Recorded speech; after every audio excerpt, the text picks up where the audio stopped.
नमस्कार दोस्तों, I am doctor Saurabh Jain. मैं सीनियर कंसल्टेंट हूँ neuro surgery in Mewar hospital Udaipur Bedla. इस कोरोना काल में जब सभी बड़े परेशान हैं और डेली एक ना एक नई परेशानी सामने आ रही है, उसमें एक और इम्पॉर्टेंट चीज़ जो हम डिस्कस करना चाहते हैं वो सिर की चोट है। कई बार हम कोरोना में कई डिफरेंट टाइप की कंडीशंस आती हैं जिसमें बहुत भाग दौड़ होती है और उसमें लापरवाही या कहें ट्रैफिक रूल्स फॉलो ना करना या हड़बड़ी में हम कुछ गलती कर जाएं, उसके सिर में चोट लग जाती है। उस केस में हमें क्या करना है, हमें ये डिस्कस करना है। सिर की चोट जो होती है बड़ी खतरनाक बीमारी है। इसका प्रिवेंशन रिक्वायर्ड है और प्रिवेंशन के लिए सबसे इम्पोर्टेंट है आप you follow the traffic rules. Helmet पहनिए, सीट बेल्ट लगाइए और ट्रैफिक जो स्पीड लिमिट है उसका पालन करें आप। लेकिन यदि इन सब के बावजूद भी सिर में चोट लग जाती है तो फिर क्या करना है? सबसे इम्पॉर्टेंट है पेशेंट को इमीडिएटली जितना जल्द से जल्द हो सके एक well equipped neurosurgeon and well equipped neurosurgical facility में आपको पहुंचाना है। Mewar hospital last about 10 years से ये काम कर रहा है और काफ़ी अच्छी न्यूरोसर्जरी की सेवाएं प्रदान कर रहे हैं हम लोग कई बार पेशेंट इतनी हड़बड़ी में आते हैं, कई बार डेस्टिट्यूट पेशेंट आते हैं जो लावारिस की तरह आते हैं और एम्बुलेंस से आते हैं, हम उनको भी काफ़ी कोशिश करते हैं बचाने का। इस सिर की चोट में सबसे इम्पॉर्टेंट पार्ट है उसका टाइम। कितने टाइम में आप पेशेंट को हॉस्पिटल पहुंचा रहे हैं और यदि उसको सर्जरी की ज़रूरत है तो कितने टाइम में सर्जरी हो रही है। यूजुअली ये देखा गया है कि 4 घंटे में यदि सिर की चोट लगने के 4 घंटे के दौरान पेशेंट हॉस्पिटल पहुंच जाता है और उसको सही से ट्रीटमेंट मिल जाता है तो उनका जो फ्यूचर लाइफ है, जो प्रोडक्टिव लाइफ है, वो अप टू 90% तक इम्प्रूव हो सकता है। सिर की चोट में कई सारी चोटों को डिस्क्राइब किया गया है। कुछ में हड्डी सिर्फ टूटना होता है या फिर दिमाग के अंदर खून का थक्का जमना होता है। कई बार दिमाग की झिल्ली के अंदर खून का थक्का जमना होता है। इन सभी केसेस में प्रोग्नोसिस यदि 4 घंटे के अंदर जो गोल्डन रूल माना जाता है वो बहुत अच्छा होता है। प्रोग्नोसिस पेशेंट के रिकवरी का चांस बहुत अच्छा है। लेकिन यदि हम डिले करते हैं तो भी उसके रिकवरी के चांस कम जरूर होते हैं, परंतु फिर भी यदि वेल इक्विप्ड हॉस्पिटल में है तो भी अभी प्रेजेंट सिनेरियो में काफ़ी है, मोर देन 90% पेशेंट ठीक होके जाते हैं। अभी इस फेसबुक लाइव सेशन में हम लोग कुछ हमारे पास क्वेश्चंस आ रहे हैं, इनको हम देखते हैं। एक मिस प्राची शर्मा है, उन्होंने पूछा है कि लगातार सिर दर्द रहता है, क्या करें? सिर दर्द एक्चुअली सिर की चोट से रिलेटेड नहीं है, फिर भी we try to cover it. सिर दर्द के कई सारे रीज़न होते हैं। हमारा दिमाग में जितने भी स्काल्प होता है, पूरे खाल होती है ऊपर की, उसमें नर्व सप्लाई होती है। कई सारे ऑर्गन्स इस नर्व सप्लाई में बाधा उत्पन्न कर सकते हैं, जैसे कि फ्रंटल साइनसेस हैं। कई बार टाइम पे खाना नहीं है, टाइम पे सोना नहीं है, तो भी स्ट्रेसफुल लाइफ में भी ये सिर दर्द होते हैं। बाकी इसका वैरायटी ऑफ सिर दर्द होते हैं, जैसे कि कुछ केसेस में माइग्रेन भी होता है, कुछ केस में क्लस्टर हेडेक होता है। उसके लिए मैं कुछ ट्रीटमेंट इसके लिए एडवाइस नहीं करेंगे, मैं बेटर चाहूँगा कि वो डायरेक्ट एक बार कंसल्ट करें मुझसे या किसी भी जो एलिजिबल पर्सन है उससे कंसल्ट करें और उसके बाद ही ट्रीटमेंट लें। एक और मिस्टर अमित जैन ने पूछा है कि हेड इंजरी में ऑपरेशन करवाने के बाद कब तक रिकवरी हो जाती है? मैंने बताया ना, डिपेंड करता है कि हम किस कंडीशन में पेशेंट को ला रहे हैं। यदि पेशेंट फुल्ली कॉन्शियस है और उसको सिर्फ वॉमिटिंग हुई है और दिमाग सीटी स्कैन के अंदर कुछ बड़ी चोट नहीं है, सिर्फ फ्रैक्चर है, तो यूजुअली पेशेंट की रिकवरी 1 से 2 दिन में हो जाती है। परंतु उसके अंदर जो एक्स्ट्राड्यूरल हेमाटोमा या खून का थक्का यदि बन गया है और उसमें ऑपरेशन की जरूरत है तो ऑपरेशन के बाद यूजुअली 4थे से 5वें दिन पेशेंट की रिकवरी हो जाती है और डिस्चार्ज कर देते हैं। यदि पेशेंट अनकॉन्शियस है, बेहोश हो गया है और उसे सांस की मशीन पर जरूरत पड़ रही है तो फिर डिपेंड करता है पेशेंट के इम्प्रूवमेंट पर। यदि धीरे धीरे पर डे के हिसाब से इम्प्रूवमेंट असेस करते हैं, मॉर्निंग इवनिंग हम लोग देखते हैं, डेली के बेसिस पे हमारी पूरी टीम बैठती है, देखती है कि क्या कंडीशन में इम्प्रूवमेंट हो रहा है। यदि improvement up to the mark है तो डिपेंड करता है, यूजुअली 1 से 2 हफ्ते में रिकवरी हो जाती है।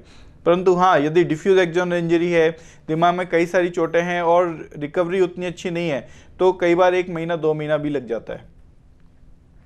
मिस अदिति व्यास ने पूछा है कि हेड इंजरी में सर्जरी सक्सेस होने के कितने चांसेस हैं? Good question. दिमाग की सर्जरी रिस्कफुल तो होती है, लेकिन यदि डिपेंड करता है कि कैसी चोट लगी है। यदि सिर्फ डिप्रेस फ्रैक्चर है और पेशेंट कॉन्शियस है, दिमाग के अंदर का जो बहुत ज़्यादा चोट दिमाग के अंदर अंदरूनी पार्ट में नहीं लगी है, तो usually more than 95 to 97% recover हो जाते हैं पेशेंट। यदि सबड्यूरल हेमाटोमा है जिसमें दिमाग के अंदर ही चोट लग गई है, दिमाग के किसी हिस्से में ही पूरी चोट लग चुकी है, तो उस हिस्से का काम हो सकता है हैम्पर हो, परंतु जान बचने की बात है तो काफ़ी हद तक जान बच जाती है। और हाथ पैर में कमजोरी डिपेंड करती है कि किस हिस्से में चोट लगी है उस पर ही, ये बहुत इंडिविजुअलाइज हो जाएगा इस चीज़ के लिए। परंतु हाँ, यदि पेशेंट कॉन्शियस है और सर्जरी करते हैं तो अभी एट प्रेजेंट काफ़ी अच्छे रिजल्ट होते हैं। मिस शिखा जोशी ने क्वेश्चन पूछा है कि सर्जरी में कितने दिन हॉस्पिटल में स्टे करना पड़ता है। मैंने बताया कि यदि पेशेंट इलेक्टिव सर्जरी है, इलेक्टिव सर्जरी में इसे डिप्रेस फ्रैक्चर है या फिर ब्रेन ट्यूमर है स्मॉल, या डिस्क सर्जरी कर रहे हैं, तो फिर तो 1 से 2 दिन में छुट्टी हो सकती है। परंतु हाँ, यदि उसको सिर की चोट लगी है और उसमें EDH SDH बना है और दिमाग के अंदर चोट लगी है, तो फिर उसमें डिपेंड करता है कि पेशेंट की रिकवरी कैसी है। यूजुअली 7 से 8 दिन लगते हैं उसमें।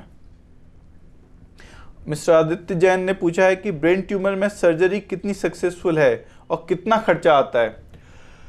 खर्चा तो डिपेंड करता है कि आपका आयुष्मान भारत, जैसे कि हमारे प्रधानमंत्री जी ने बहुत अच्छी योजना दी है और मेवाड़ हॉस्पिटल आयुष्मान भारत को पूरी तरह फॉलो करता है, तो यदि आपका वो कार्ड है तो खर्चे की तो आपको चिंता करने का कोई ज़रूरत है ही नहीं। परंतु फिर भी यदि अपन देखें तो यदि सर्जरी है, ट्यूमर की सर्जरी है, तो 1.25 से 1.5 लाख रुपए लगभग लग जाता है। इसमें आपकी मेडिसिन और डिपेंड करता है कि हम कोई इंट्राऑप कोई और चीज़ यूज़ करें। कुछ ग्लू होती हैं जो 15,000 की एक ग्लू होती है, यदि वो लगती है तो उसका एडअप हो जाता है।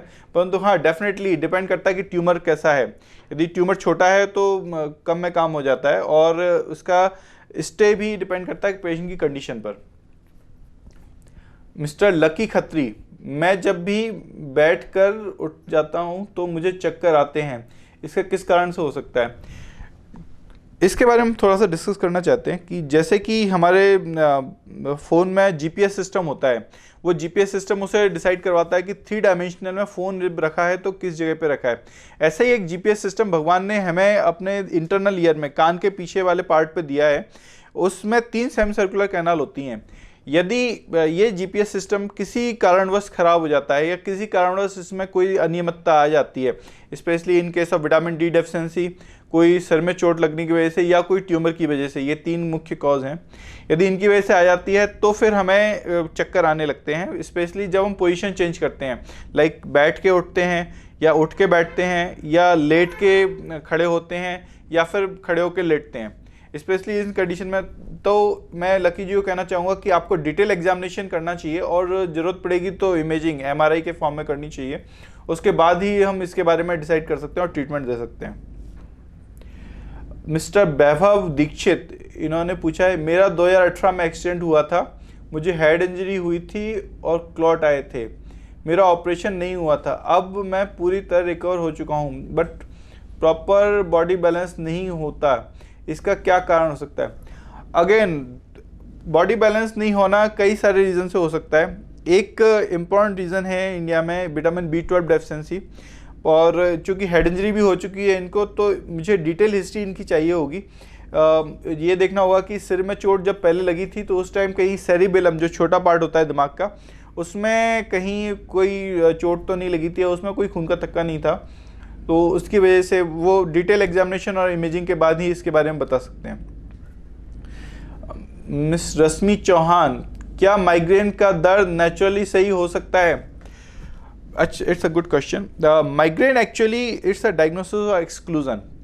माइग्रेन कोई एक बीमारी नहीं है, ये हमारे और बाकी बीमारियां हटाने के बाद जो बचता है, जिसके बारे में मेडिकल साइंस बहुत डिटेल में अभी ट्रीटमेंट और रिसर्च के बेसिस पे जूझ रहा है, तब हम उसे माइग्रेन टैग करते हैं।